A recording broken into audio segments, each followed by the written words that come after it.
The latest patch for Fallout 76 has dropped, and with it, it brings Lowe, a series of quests where you learn about the elusive Sheepsquatch and a man by the name of Calvin who has disappeared. Now I want to say these are really cool quests, and unlike most of my other content drop videos, you know, the ones that come right after we get a new bit of content, this isn't going to be a, hey, here's where you find this particular item, because all of the items are pretty much gained by completing the quests, and it's the quest structures I want to talk about. Now, as well as these kind of, I'm going to call them main quests, they turn up in the side category, but the main quests of this update, as well as those, there's some nice little side ones that you get from reading notes on the conspiracy board in the first location you go to. You also may notice at this point that I'm trying to avoid too many spoilers. If you want to know what's going on entirely, go in, play the quest, that's definitely something you should do, and me avoiding spoilers is also part of what this video is all about. Because there is something these quests do really well, and they do it right, but they could also do better. And that's making us actually look around, search for information, and just kind of investigate. There's a lot of times in the quests where instead of just being told on the marker, yep, head to this location, read just this one specific terminal, click on this entry, there's the point, now go to the next one. There are parts of that, but it's also a lot more generic, I suppose, where it's just like, okay, in this building somewhere, there's 4 clues. Find the clues. And that's all you get. It's just like, okay, it's going to be in this building, take a look around, what looks out of place, are there notes anywhere, do check through the terminals, maybe there's some clues going on there, and there's notes which might tell you, oh, there's, like, somewhere you should go and check for this, and there's some nice stuff in there. I'm, of course, being a bit vague. If you've played the quest, you likely know what I'm on about, but regardless, there's nice things where you just get information from actually reading, paying attention to what you're doing. But often you don't actually have to read the stuff. There's a common thing which happens in Fallout 76 where you read a note and the quest marker updates, and before you even read the first word on that note, you put it away, check where the quest marker sent you, and head to that place. This is something that still happens with the Lowe quests. Quite a bit. Not always, but often you'll read a note and it'll be like, oh yeah, here's where I've hidden away, and it will tell you where to go. But then on the actual compass and your quest marker, it will just go, oh yeah, here's the pinpoint exact location you need to go. There's one that stands out particularly well for me. During one of the little side quests, I picked up a note which gave directions to a camp. Now the camp was due east. That was one of the first points it said on the note. This was really simple, just head due east, you'll find the camp.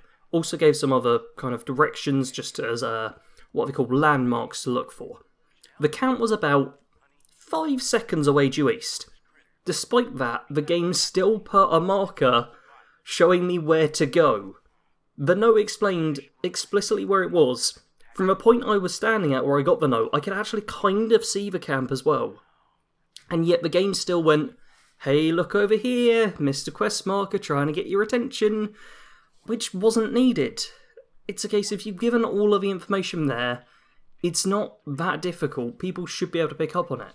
But I'm guessing the devs at Bethesda kind of know that a lot of us pick up the notes, don't properly read what's going on there, and just tab out, check the quest marker, where's the next place I need to go. Which sucks, and it's not it's not something I'm going to blame the devs for, and it's not something I'm going to blame the player base for. Wow, that's quite difficult to say, because I think it's kind of a shared problem between us all, where the devs want to make sure we're all having fun, and we just kind of want to get on with it a lot of the time. So there's a bit of a annoying balance to try and strike. What I'd love to see, though, are more area waypoints and less specific hand-holding of go to this exact location. Now, a lot of the quests do have area waypoints in them, which is good, but even then, some of the area waypoints might as well be specific ones, because there's a couple of points where it's, oh, search in this 4-foot radius for an item, and you go, okay, well, it's probably on the table or on the shelf, because those are the only 2 things here. At other points, though, there's giant circles where it's like, somewhere in here there's a shop you need to go to. have a look around for the shop. And I had a look around, was like, okay, if I walk down the road, that's going to be the most logical place, because it's going to be on a road to get customers and stuff in. Walk down the road, oh, this place looks interesting, it's got a bunch of weird things hanging out front. Oh, would you look at that, it's the shop. That was nice. It was a very small part of a quest, but it was nice. It was like, oh, okay, I used my brain, I was able to find the location slightly faster than if I just wandered around aimlessly. But I still knew roughly where I was going, which is important. It's all good and well saying, give, like, no quest markers and stuff, but sometimes you need to give people a general idea. Sure, you could say, oh, there's the shop in Lewisburg, but you need to go and find. So people then wander around Lewisburg, but what if it's just on the outskirts? Then people might miss it, and once again, it's a bit of a balancing act. So I think, like, big area waypoints, ideally bigger than they need to be, are kind of a way forwards.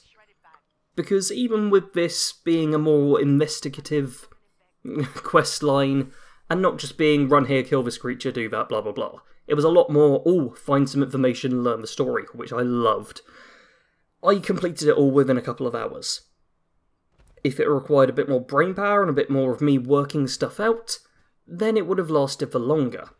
In those 2 hours I completed like, I think it was like 8 quests in total? That's a lot of quests, completely new stuff that I'd never done before. I even got stuck for like 10 minutes at one point trying to work out where to put up a fake bone. Which, yeah, is a thing you do in one of the quests, because these are really cool quests with some awesome stories in them. One that stood out really well in my brain now is Best of Intentions, where you're learning about a man and his dog and what happened to them, and it's quite a tragic tale. And obviously you learn all about the Sheepsquatch as well, and these stories stick in my head to the point of, before recording this and after playing through all the quests, I took my dog out. Now I live in the countryside, it's really late, so it's pitch black, so I walk outside with my dog, I'm thinking, oh, that reminds me of the dog in the quest, isn't that nice? It was such a shame what happened to him. Then I hear, meh. And obviously I've been doing the Sheepsquatch based stuff, so all of a sudden I'm like, it's not a Sheepsquatch, Sheepsquatches don't exist, they're not real. Tell yourself, Calvin, I mean Sarge, tell yourself they're not real. And it was nice, there was such cool stuff in there. And I know when the game first came out, there were a lot of people going, oh, this isn't Fallout. But these quests are so Fallout. Like, this is as Fallout as the quests can really get. There's tons of good stuff there. But I personally know I missed a fair bit of it just by powering through. And that goes back to my whole point earlier of quest markers being updated instantly. Because I just picked up a note and then it was like, oh, okay, here's the next location to go to, rather than actually reading it for the information, I just kind of skimmed through, left it alone, and then forgot everything I read a few seconds later. To the point of a couple of times, I realised what I was doing whilst I was playing. I realised I'd like loaded up a terminal entry, clicked on it, it checkpointed, and I just tabbed out. And I forced myself to go back and read it, and reading it was great, because there was a bunch of story information. And I've honestly missed kind of the first half of the story, almost, of the Lying Low quests. But the ending of it's fantastic, and I'd much rather have the game force me to pay attention to the story, at least a little bit, rather than being like, oh yeah, sure, just power through it all. To be fair, if I were to redo quests, which I'm not sure how many of these you can redo, if any bar there is an event, I'll let you know that there is an event. That's the mildest of spoilers I can give, I suppose. The event, I'm sure, is redoable, but all the quests, I'm not going to be able to redo those. I have to search through my inventory, look up the notes, piece it all together myself, and take a bit more time with it, because I did rush things through. One of the downsides of being a content creator wanting to cover this game and get a video out nice and quickly is that I'll be staying up all night to make this video, instead of a how to acquire the Sheepsquatch costume, which will be tempting to make, to be honest, for all of those lovely views that we'll get. Regardless, back on point now. There's two sides of this argument, as I've hinted at already. Is it better to let people struggle, but have it feel earned, or make it easy so everyone gets the experience? By which I mean, would you rather have it where everyone gets just the quest markers telling them exactly where to go, you just power through it all, it's incredibly easy, no brain power or cognitive thinking required, just pick up this item, go to this next place, pick up the item, so on? Or would you rather have it where it's actually quite difficult, and yeah, it's cool, you work out the mystery yourself, but at the same time, you might not be able to do it, and content might genuinely be locked away from you without looking online for guides and stuff, if you can't work out particular bits and pieces of the quest. For example, the Nukashine update we had, the quest for that, there was a riddle of where to go. And I worked out the riddle and I was like, sweet, I know where to go from this. I can sort it out. But there was a quest marker telling you where to go. And it was really simple that way. And I would have much rather had it reward me for working out the riddle on my own, rather than just going, oh yeah, head this way. Because sure, having the head this way, everyone, quest marker, means that everyone gets the rewards. It's all good. People are happy regardless of whether they can work it out or not. But having it so that it's earned and it makes you feel like you've done something valuable is so much nicer than the game just going, hey, here's some stuff, go over there and you can grab it. Personally, I think really large area waypoints are probably the best middling solution. Because I'm sure there's, even though I know there's some vocal people online who want games to be much less hand-holdy, much more how they used to be, I also know problems of that.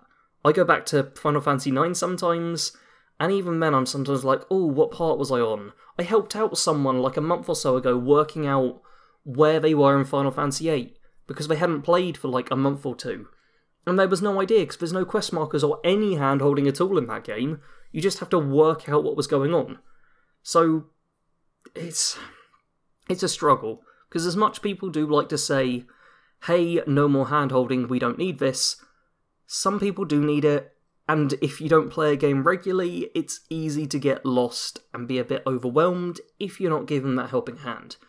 At the same time though, too much helping hand means that it's not you actually playing the game, it's the game playing you. Oh, that sounded much more badass than it should have, and if I hadn't suddenly gone, oh, at the end of it, it would have sounded great. Anyway, I'm going to stop rambling on now and leave you all to the update. Do let me know if you want me to cover how to get like any of the items, although honestly it's really straightforward. Just do the quests, repeat the event, so on, so forth.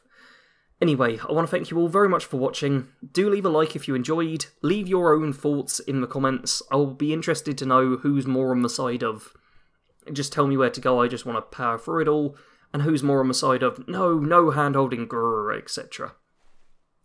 Anyway, thank you all very much for watching. Sarge out.